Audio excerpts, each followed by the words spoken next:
Out of all of the questions that have been asked about zombies since the release of Black Ops 6, the one question that I haven't asked so far is, where is the Forsaken?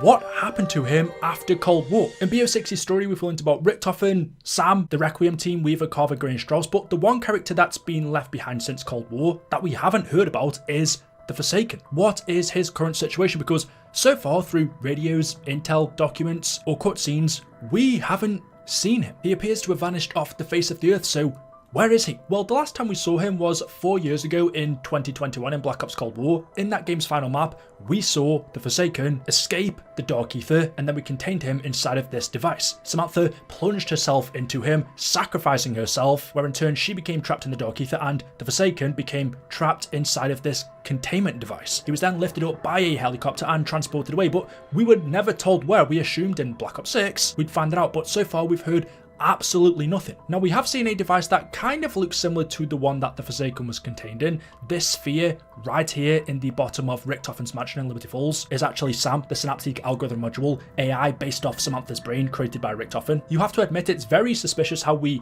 have this SAM sphere in BO6, which looks kind of similar to the device that the Forsaken was contained in. Well, not really, I guess they're just both spheres. The design is different, this seems a lot bigger, but we know 100% based off radios we've heard this is SAM's hub, I guess you could call it. So if this isn't the Forsaken, then where is he? And well, to learn that, going back to radios we had in Cold War, we first need to remind ourselves what the Forsaken is and what powers he has to understand why Richtofen captured him in the first place. He was the Elder God of the Dark Ether. The Forsaken originally was Zykov, a regular human that became trapped in there in the 1940s, and we know anyone within there over time will succumb to the Dark Ether's side effects. And so Zykov, over his 40 years trapped in the Dark Ether, eventually began to contort and change. In order to survive, he started to consume other humans trapped in there and different Dark Ether creatures such as zombies. The more he ate, the more he changed. He would grow bigger and stronger to the point where he could eventually take on bigger Dark Ether creatures such as Elder Gods. He then started to eat them, and when he did, he would take their powers, making him even stronger, where eventually Zykov became the most powerful creature in the Dark Ether, turning him into the Elder God, the one that everyone feared. And now that he was in this position, he used his powers and his status to begin to manipulate people so that one day he could escape the Dark Ether and enter our world again to consume it. But as I just mentioned, Zykov, or the Forsaken, gained his powers by consuming other Elder Gods and taking their powers for himself. Things were not always like this, my friend. I remember a time here in the Dark Ether when the Forsaken did not even exist. When I first crossed over, things were very different. And back then, there were many powerful entities at war here, forming alliances, betraying each other. Not that I realized it at first, any more than an insect would know the names of leaders in the Great Patriotic War. But eventually, I came to recognize the lords of the Dark Ether. They had been locked in an ever-changing stalemate since the dawn of time. And then, one by one, the Forsaken hunted them down, consumed them, and made their power his own. The Forsaken imposed order upon the Dark Ether. Those who remained rallied to him, seeking his favor and pledging loyalty. This is a different place than when I arrived. The Forsaken is not simply powerful. He is a master of deceit. I have seen him do this before. Alter his appearance, play upon emotions, all to make others do his bidding. I have seen others here become drawn to him, follow him, worship him. And now the Forsaken commands a vast army, hungrily eyeing our world. One of the powers, it actually seems to be his main power that the Forsaken had, was the ability to change his appearance, pretending to be something or someone that he wasn't. And we learned this from a letter in Cold War that was actually from the Forsaken himself, pretending to be Zykov, so he was kind of writing this in third person, I've heard more rumours about a creature who is the Forsaken hunting the Elder God entities who battle for supremacy here. They say it is fairly new, not of the old ones who have fought to a stalemate since this realm was young. This realm of course being the Dark Ether. There is a particularly disturbing detail that I keep hearing. They say it actually consumes those it defeats in combat, devouring them whole, and somehow it absorbs all the Dark Ether power from its victim and adds it to its own. Some claim that it gains new abilities this way, such as the power to change its appearance, allowing it to stalk its prey disguised as someone they trust. And in the map Mao the Totem, we got first-hand experience of this because we know a character called Valentina was tricked by the Forsaken who was pretending to be her father, Dr. Vogel. The Forsaken changed his appearance, mimicked Vogel, and tricked Valentina, telling her that she needed to join him in the Dark Ether and begin a new Reich, release waves of the undead to eventually allow the Forsaken to escape the Dark Ether. But of course, those plans were thwarted.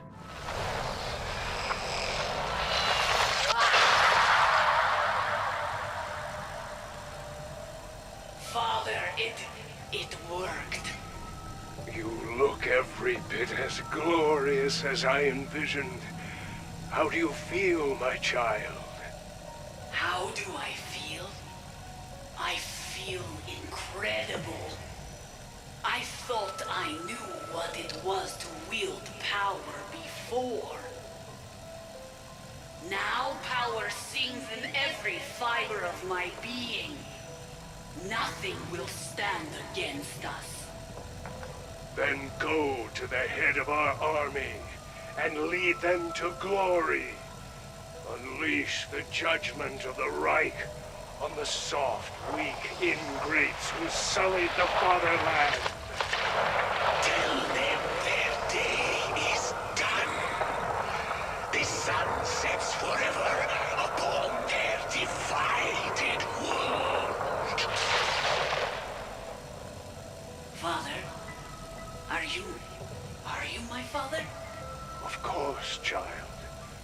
My time here has left its mark on me. But I am the one who guided you to this moment. I am still me. Now go. Make me proud one final time. The Reich must rise from the ashes.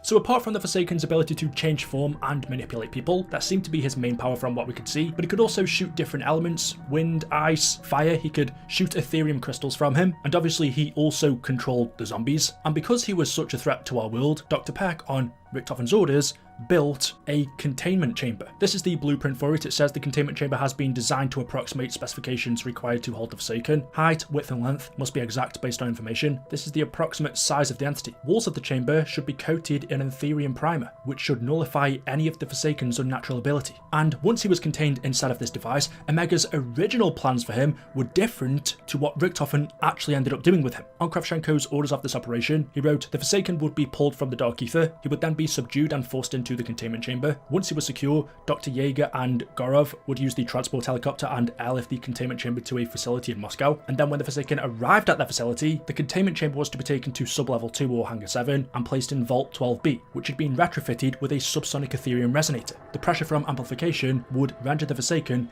incapable of movement. Once they had achieved that, they were then planning to use him as a weapon, where he would be deployed to target enemies in the west. However, we know that didn't happen. Instead, Richtofen took over and unleashed Samantha to defeat him. Before this, for months, he had been interrogating Samantha. He had her in his possession, pretty much torturing her, and the goal of all of this was to get her to realise her true potential, her full powers, so that he could manipulate her to then sacrifice herself so that he could contain the Forsaken for himself. And that's exactly what happened. In the ending cutscene for this map, we see he lets Samantha go, she arrives, she battles against the Forsaken, where she plunges herself into him. She becomes trapped in the Dark Ether, but he becomes trapped inside of this containment device. And Richtofen then has the device extracted and lifted away via helicopter. But that was it. We never knew why Richtofen wanted him or where he was taking him. There is one thing that I definitely think is worth pointing out. If you look at the containment chamber that the Forsaken is in, and then you look at Sophia, they look kind of similar. Not exact. You can see these wires that come from the top of both of them. Perhaps more similar is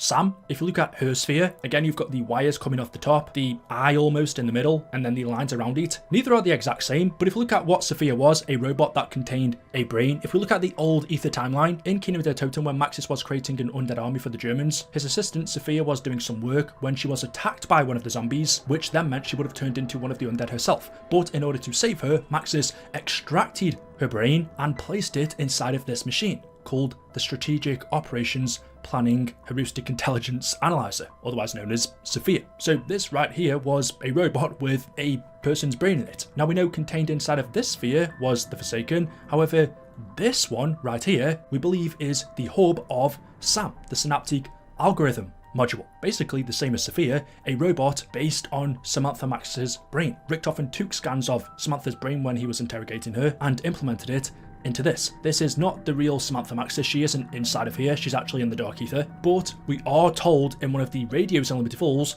that this is a containment chamber, surely meaning then there is someone inside, but if it's not Samantha, then who? If you listen to Palantir in this radio, one of Richtofen's scientists, she says that Richtofen is holding someone captive and that the victim is being held in some sort of tank. However, we know that this is not a real person, this is just AI, right? I knew this day was coming. It was foolish to think we had more time. It started as whispers, these idiotic claims that Janus leadership was holding someone captive. But it didn't stop there. Other, more deranged gossip suggested the victim was being held in some sort of tank. I wrote it off. We were all overworked and some people were starting to crack. Less than a week later, an anti-fraternization policy was enforced. We weren't allowed to interact with other departments. Research teams are kept compartmentalized. It's essential to our work, but with Janus, was that also to cover up something nefarious? Well, I noticed the conspiracies flying around suddenly had an air of legitimacy, and if even a fraction of it was true, everyone was in danger. I warned my team about the rumors. Fingers crossed they're still alive. Security was a different story. They chose to ignore the bossy lady scientist. Whatever. I may be bossy, but those negligent a-holes have killed us all. So was Palantir just hearing misinformation? Did she just assume this AI was a real person? Or does she know something that we don't? And again, if you listen to another one of his scientists, Dr. Moline, he says a similar thing. He assisted with the containment sphere. If I don't survive, let this be my testimony. I put the blame squarely on Director Richtofen. He is obsessed with using Ethereum to disrupt space-time. That much I knew, but there was so much more I didn't. I assisted him with the containment sphere. Sam had become erratic, even defiant. Richtofen didn't give a shit. He just kept plowing forward. He was more than willing to risk what's happening now for whatever he was really after. I can't imagine what would motivate anyone to go this far. Considering what he's done, I hope he never gets it. Sam had become erratic and defiant. So this right here is a containment sphere, which would suggest that someone or something is contained inside of it. I suppose it could just be Samantha's memories being contained. The definition of containment is to keep something under control or within limits, and that's definitely what Richtofen was trying to do with the Sam AI, control her, manipulate her, and get her to think what he wanted. So could it just be that it was Sam who was contained, even though it's AI? We have seen though from her action, she's almost becoming, not sentient, but that sounds weird saying that, it wants to be a real person. This Sam AI wants to be the real Samantha Maxis. It's just suspicious though how you've got this containment sphere, this big machine, this big device for AI with nothing inside of it apart from computers and electronics, right? It doesn't seem like you would need something like this unless something physical was contained inside of it. And could it be that the Forsaken is inside of here? It was transferred from this to this. And if that's the case, we've then got to ask, why would Richtofen do that? What would Richtofen need the Forsaken for? What would his role in all of this be? And I could only guess he would want to harness his powers, his power to change appearance. We then need to try and work out, well, what is Richtofen's end goal? We believe in one way or another he is attempting to bring his family back, his wife and son, the two that were killed by Samantha and Weaver in a house fire. From what we can find in Terminus, it looks like he initially attempted to bring them back via cloning, having Dr. Modi implement their DNA to create humans again, but that failed. And now he's after the Sentinel artifact, which has the ability to manipulate prime materia, but how is he going to use that to bring back his wife and son? And it seems like Sam is the center of all of this. We were told by her in Terminus that the reason Richtofen created her was so that he could replicate her abilities. Just some of the things we know Sam could do was fly, shoot Ethereum crystals out of her hand, make objects float, levitate, she could open up rifts. If he created Sam to replicate Samantha's abilities, then if the Forsaken truly is in here, has he done that to replicate the Forsaken's abilities, to change appearance? But how any of this would help him to bring back his family, I'm still unsure on, because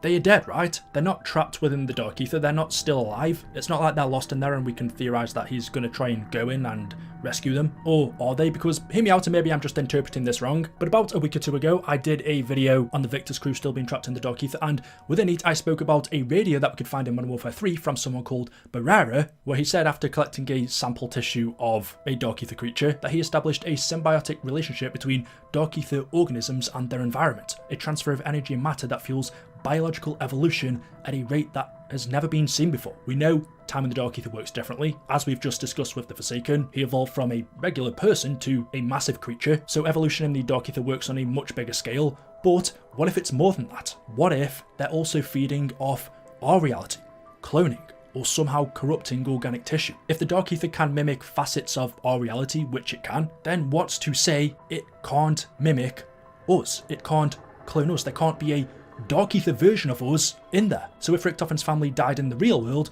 but the Dark Ether has the ability to clone facets of reality, could some form of them exist in the Dark Ether? And if that's the case, could Richtofen use whatever clone of them that exists in the Dark Ether and bring them back into reality? Even if imperfect, not in the same form that he knew them, if he can at least bring a version of them from the Dark Ether, he could then try to turn them back into the family that he wants and had. And maybe that's where the Forsaken comes into all of this. His ability to change appearance could be used to change the appearance of his family. If Richtofen can somehow get the Forsaken to get his hands on this Dark Ether version of his wife and son, could he potentially then recreate their appearance, how they looked in reality before their death, using whatever Dark Ether DNA exists of them? If that's not the case, if the Forsaken is not in this containment chamber, then I have absolutely no idea where he is. He hasn't even been spoken about once. I just have the feeling that he is, that he's been right in front of us this whole time. So yeah, let me know your thoughts in the comments section below. I'd be really interested to see what theories you guys have on this. Hopefully you've enjoyed the video. If you have, drop a like rating. Make sure you are subscribed to stay up to date with the latest content on the channel. Thank you all for watching,